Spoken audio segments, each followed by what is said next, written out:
हलदिया पड़ुछि कि जहाकु नै आपण चिंतारे अछन्ते तेबे चिंता करंतु नाही मात्र 2 मिनिट रे आपणकर एही समस्या दूर हेबो।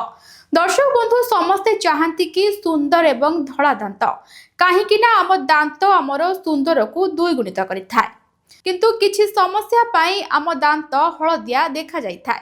तेबे अनेक समय रे खाद्य पेय अनियमितता एवं हेल्दी फूड न खाइबा जोगु दांत रे हलदिया रंगर एक परस्त पड़ जाइथाय बा दांत हलदिया देखा देइथाय।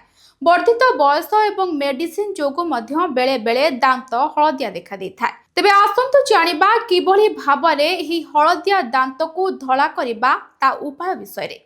जदि आपणक दांत हलदिया पड़िछि तेबे गोटिए चामच बेकिंग सोडा रे 2 चामच हाइड्रोजन पेरोक्साइड सह मिसाई एक पेस्ट तैयारी करंतु एवं एही पेस्ट को ब्रश सहायरे लगाई घसंतु एवं पार्टी को भल भाबरे धोई दियंतु।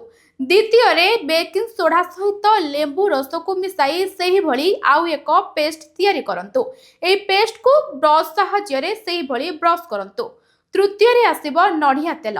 आंगुठी रे किछि नढ़िया तेल नेई दांतरे घसंतु। एथिरे थिबा लारिक एसिड दांतर प्लाक सृष्टि करुथिबा बैक्टेरिया को नाश करे एवं कदली कमला किंबा लेंबूर चोपा को दांतरे धीरे धीरे घसंतु।